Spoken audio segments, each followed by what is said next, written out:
we got to keep our head down. We got to keep moving. I like to think of what would Kobe do. Kobe wouldn't be smiling. He'd put his head down and keep working till he achieve what he want to achieve. So I feel like that's the whole vibe of the whole team right now. We're not satisfied, and we're going to keep going.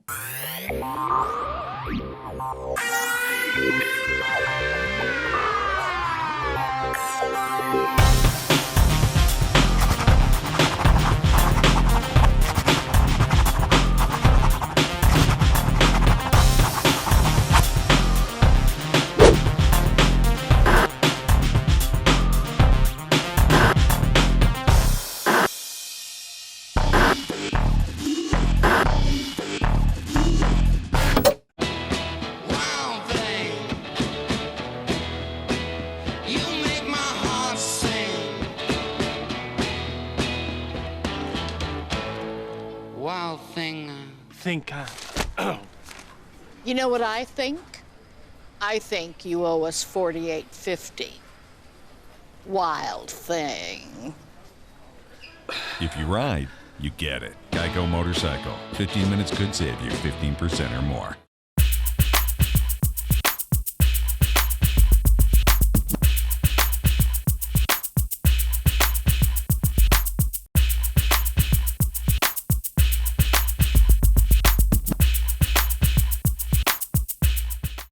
Welcome to Tony McGee's Pro Football Plus television show here on the Mid Atlantic Sports Network. Let's welcome our co-host this week, the former chaplain of the Washington football team, Mr. Milton Harding. A man Tom Knott once called Mad Mike, the mouthpiece of NCAA maniacs, Mike Baker. Washington football team beat reporter and member of the Fairmont University women's basketball 1,000-point club, Miss Donna Hopkins. One of the most prolific pass catchers in the 20th century, and four-time Pro Bowler and Super Bowl wide receiver Gary Clark, and a man who played in the NFL for 14 seasons, and one of the all-time sack leaders in the NFL, Super Bowl pass rusher Tony Mac the Sack McGee. Welcome to Tony McGee's Pro Football Plus. How many times have we come here on a winning streak? We've been talking about that. The Washington team has won a lot of games for them.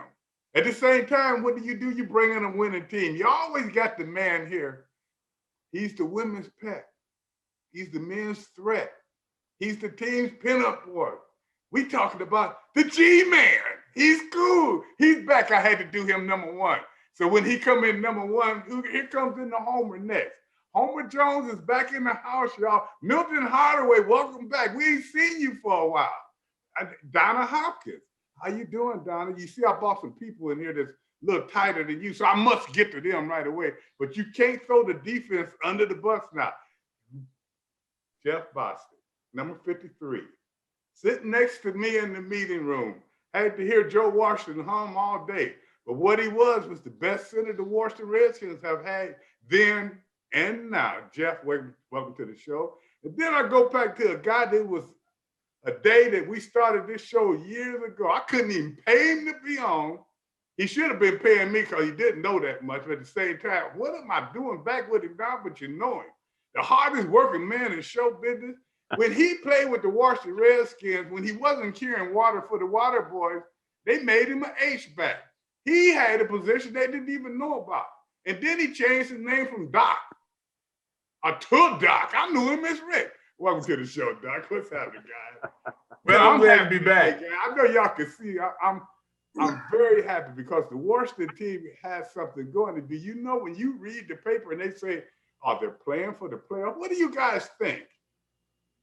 Well, Tony, it's amazing that we're even talking at this point about them making the playoffs because looking at the beginning of their season, it was a lot of question marks. But all I hear from the offensive side of the ball and the defensive side of the ball is we're putting the pieces together. We're coming together. And that's what you're seeing in this team right now, that they are coming together as a team at the right time of the season. And we look at that game when they won their fourth straight win, Tony. And, you know, like you said, I know we're not talking about defense right now, but the defense scored 14 of those points. But the question mark is surrounding if Alex Smith is going to be able to come back and play in that Seattle game with a right calf strain. But like I said, Tony, all they're talking about is we're finally putting the pieces together at the right time.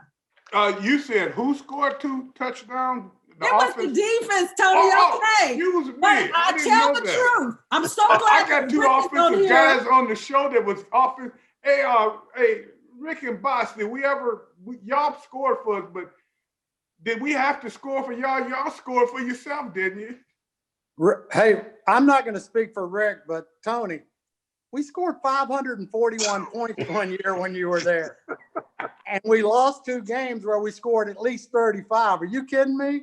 Green Bay, Jeff. Don't forget Green Bay. No, Rick bring that we game had to bring up Tony in there. We had to get Tony mouth to mouth resuscitation. We scored almost 40-some points and we still lost. Do you realize that's we was at the game talking about score 1 more, we'll get them. Do you realize that's still the highest scoring Monday Night Football game in history? Wow. Gotta be. Wow. I remember, and we were so far behind at halftime, and Dexter was in there. Let's go. Bud said, "Shut up, Dexter." But you know what? Let's take a look at this team, and I want to start looking at positions. And G, you right now, I want to ask you, and they feel like Terry is not. He's being shut down, and he's so important to this offense. But on Sunday, he did make a couple of catches. But tell me, what do you think the receivers have progressed this year with this offense? I think overall the receivers have came into play. Once you got Sims back healthy, I mean, he's came on and really probably let things be easier for Terry. But every now and then you do get shut down in the game. They got defensive players too. They got great players as well. So every now and then you don't have that standout game. But overall, I think the receivers have done a great job. I mean, they've kind of carried the offense. But with Alex out, that hurts somewhat. It's going to be interesting to see if he gets back. Because, we said once he came back, they would start winning. So they carry the offense. You mean the tight ends didn't carry the offense? I mean, I thought, Rick, from what I understood. The tight ends, no. The H-back, yes. The H-back definitely. That was a nice comeback there. The H-back carried us, before I didn't even know there was an H-back until Walker. Walker created the position. There was no they had to, before. No, Terry Metcalf. There was a fullback before. Walker. Yeah, then Terry Metcalf. And all gotta give Metcalf his credit.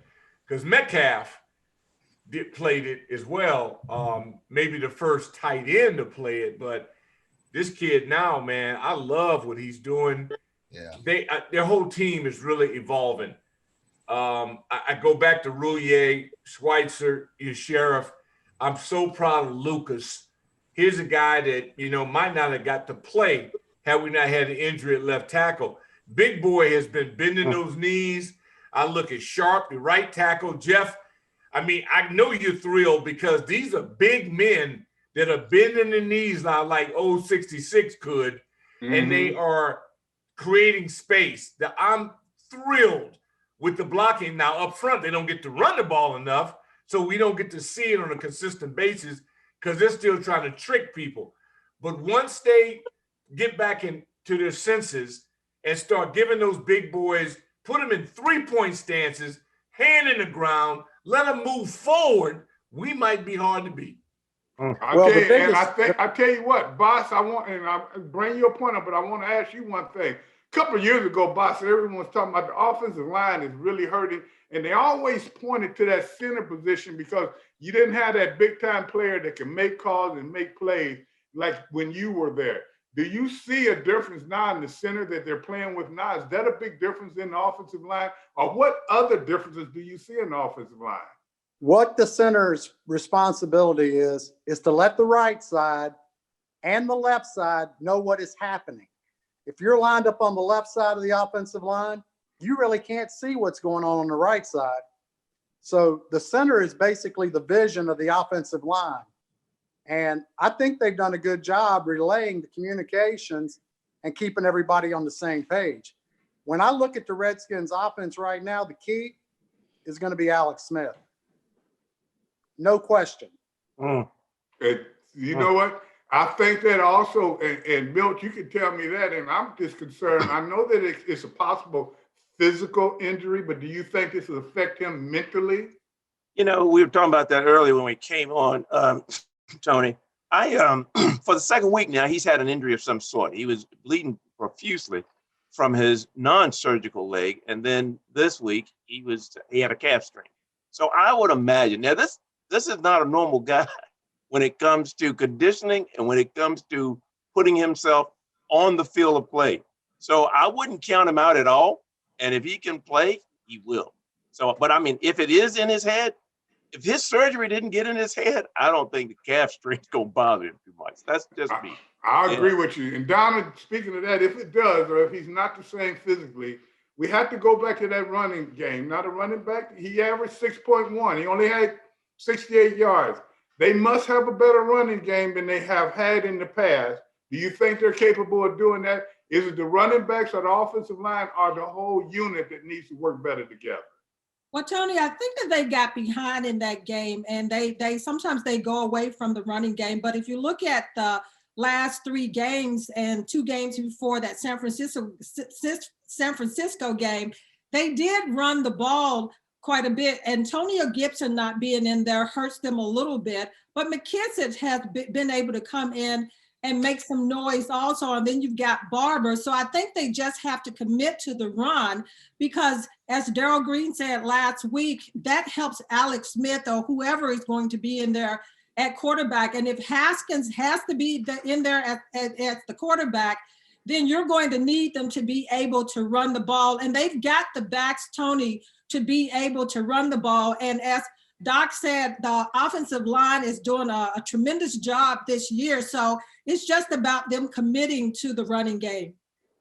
Is this the offensive line we'll see in the future, Doc? Is this his future line, boss, Doc? Either one of you, will we see changes in it? Is this what the nucleus on the offensive line they're looking to build with? Well, if you're in the NFL now, how long can you count on the line staying together?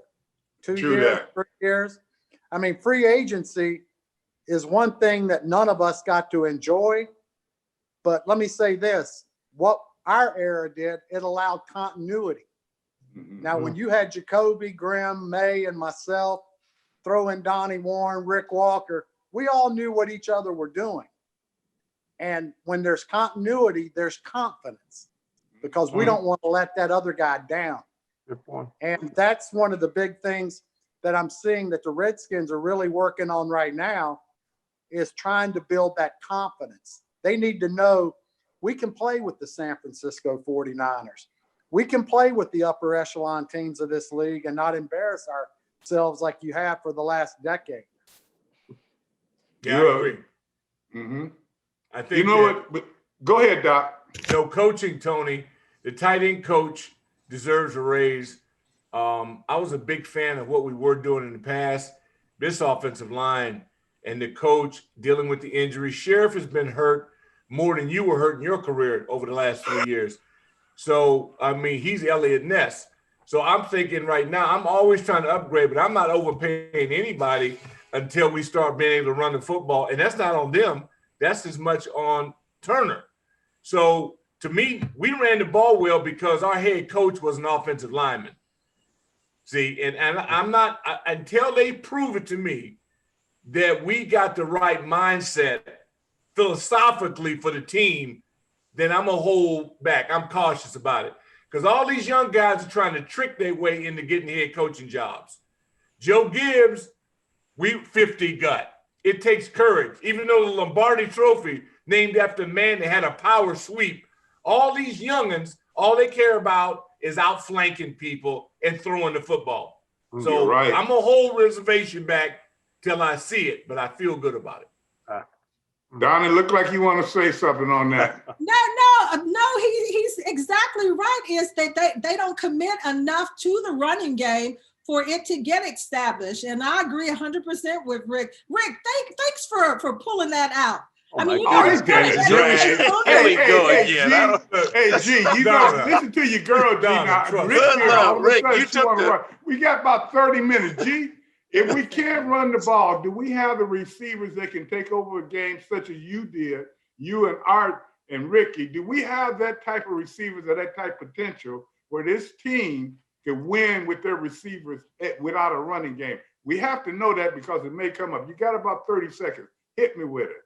Yeah, I mean, I think we can do it, but I mean, honestly, you have to have both proponents of each. You have to be able to throw the ball. You have to be able to run the ball. Now, you can be a pass first, run second team, but at the end of the day, your running back has to get 1,000 yards. I mean, we did it with the Redskins. We did it both ways. When I first got there, we ran first. By the time I left, we threw first, ran second, but EB still got his 1,000 yards. There you go. You heard it from him first. And I'm glad you heard it from him, because you heard Rick Walker say how much I was hurt during my career. I don't know. I knew that. I didn't even know he was on the team till I was at my retirement party. We'll be back in a moment. We love the new apartment. The natural light is amazing. Hardwood floors. There is a bit of a clogging problem.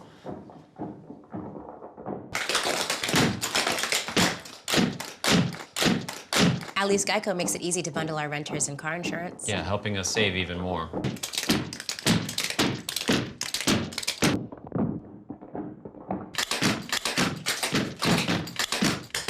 For bundling made easy, go to geico.com.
We're seeing flashes of what we talked about early in the season. We see flashes of what we could be.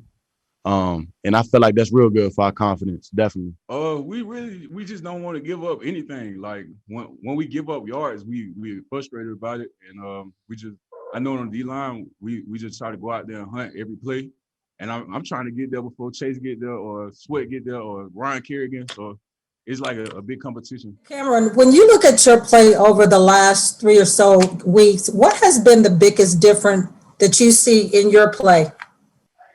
I feel like everything's slowing down for me a little bit. You know, I'm out there, I can see more stuff, you know, coming in.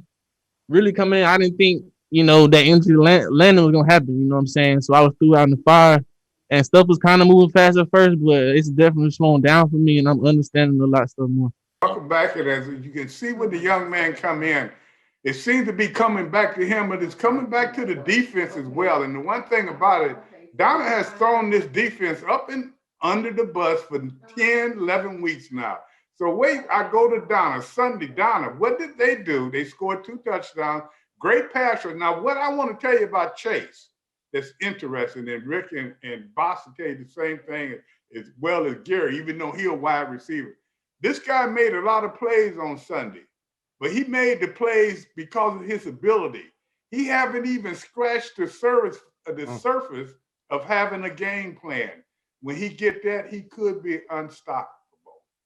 Tony, I never throw the defense under the bus. I just state the facts in what is going on. Rick, he doesn't understand the difference between the two is just the facts. But Tony, the defense has been playing well over the last 3 weeks. And you talked about Chase Young. This is a guy that he talks about being in the classroom, already going into the film room and studying. That's what it takes. And then Deron Payne talked about they're trying to get to the quarterback before the other person. So it's a team effort in what they're doing. And let me tell you a little bit about what Chase Young did on Sunday. 6 tackles, 2 quarterback hits, forced fumble, a fumble recovered, 47 yards he ran for a touchdown, 2 batted balls. I mean, he was a wrecking ball in that game. And not just only him, Tony, it's other people that have come in and doing their job on the defensive front, but it's better linebacker better linebacker play, which Coach Rivera talked about that about 4 weeks ago. That is an area that needs to be better. But we talked about Curl and what he has done over the last few weeks. And Tony, the defense is just improving every week. And like you said, we haven't even touched the surface of how good they're going to be on down the stretch. Hey, Milton and G, y'all heard what Donna just said. I never throw the defense under the bus. Gentlemen, can you tell the truth? We didn't have to take polygraphs coming in, Tony. So that's how come that stuff can get carried away like that. But let me just say this. Let me just say this. And I agree with Donna in terms of Chase Young. All of us can see that. I mean, he is something different. But let me just say this. Well, one brother that I think is not under the radar, but he has been in the game frame since day one, and that's Cameron Curl. I have liked him from day one, and he said things are slowing down for him now. Well, he was not afraid to come up and engage. He will put a hit on you. He was learning his craft. But now, if it's slowing down for him and he's playing like that, I think he's got a big-time upside. Big time. I want to say one thing about Curl, and that is DeShazor Everett, who to me is my favorite player. Yeah. Because he knocks the snot out of people. Good point. And since he got on the field, receivers have been dropping the ball in large volume. And say another thing, too. This will be the last thing I'm going to say about Tony, because it's his birthday, and it's also the week of the birthday of David Deacon Jones. Both Jones and McGee did something that this young man has exactly replicated, and that is being able to get to the quarterback with 4 guys. See, when you do that, and all kidding aside, in Tony's era, David's era, they were sitting 4. And when you can raise that kind of cane with 4 guys, I tip my hat to them, because that ain't easy. Now, we were blessed because we had Mac and we had Dex and we had Chuck and we had all those guys, but they got there in 4 with 4 guys. And that's why that secondary played better, because that extra man is the balance. Now, Donna, after the show, break that down to Tony, because he don't understand anything I just said. Wait, you see? Hey, don't you see me? I'm clueless. What he saying? hey, Bob. Hey, Tony, a quick question before you go to Milton. What have you saw in Chase Young in what you're seeing from him right now? His techniques and all of that. Right now, his technique is raw, but it needs to be raw for the simple reason he's developing as a player. And when I say developing, I know he played in college and all that, but he's becoming a pro player now. One thing you see that he has the ability, he has the speed, the strength, the size, and the knowledge to be as good as he want to be. Now what you're banking on, how good do he want to be? And now he don't need to be saying what Kobe would be doing right now, because he's not in Kobe's field yet. He need to look at what he can do next to get better. Everything he did, though, he did it because of natural talent, not because of knowledge. When he put both of those together, the boy could be one of the best ever. But he has to put them together. And Doc is right. I was looking at the game on Sunday, and one thing that really got me, they had a guy that had five sacks, and he had on a 40 number. Defensive backs and stuff. When I was playing Big Dave Bus, Big Dexter Manley, Charles Mann, I mean, we had guys, PB, Perry Brooks that was out there, World Grant. Everybody could get to the quarterback. And Monty Coleman came in. We had one year where 3 guys had double-figure sacks, and Monty had 9 or 9.5 himself. So that's what we used to do to get to them. Now, Boss, when you look at this team defensively, and they got the kind of defensive line that they have, remind me of a defensive line you played against what was dangerous like that had 4 number 1 draft choices that could play. Well, I'll tell you what the defensive line does when it's pressuring the quarterback, it's like a water line in your garden hose. Pressure burst. And what happens? Your quarterback gets rattled. Your offensive line is confused. That leads to turnovers. Turnovers lead to losing. And that's one thing that this Redskin team has proven throughout this season. They can put pressure on the quarterback. They're going to get there. They're going to harass him. And it's all of a growing period because they've got so many young guys up front. They're just learning the game. They're infants walking through the NFL right now. But after a couple of years, you kind of get well-groomed. You know how to play the game. You know what to do. You know where to go. And it's not any question marks anymore. Well, you know what, boss? Just because you my guy and we've been talking a long time, I'm not going to charge you that $10 that we charge every time somebody say Redskins on the show. It was 100, but you my guy. You know, they're going to say that I'm doing you a favor. I love the football team. You know what? Somebody said that the other day when we was out and they were saying, oh, it's the Washington team. And I don't know who it was said, I won my championship with the Redskins. So, you know, it's kind of hard for us just to give that up. And let's talk about that a little bit. We got a few minutes. I mean, is it hard for you guys? Because we did. We all of you down and started covering us when it was the Washington Redskins. And I know the name is offensive to other people and everything, but I don't feel bad when I make a mistake and say it, because when I go in there and look at the Super Bowl rings that I have, it got Redskin in it. It don't have Washington football team. And they're always going to be what you just mentioned to me, because every one of my rings. Say that $100, boss. All of my rings say the Washington. Right. It's funny. And I was one of those fortunate ones that got every one of the rings. Exactly. So, Boss went to 4 Super Bowls. That's Tony, amazing. I've been standing in the mirror to make sure that I say Washington football team, but I like what Rick did about probably 5 years ago. He started calling them the Burgundy and Gold. So he went away from the name quite a while ago. So I'm just practicing so that I don't do those slip ups, so that I won't have to pay them dollars that you, Gary, and Milton owe.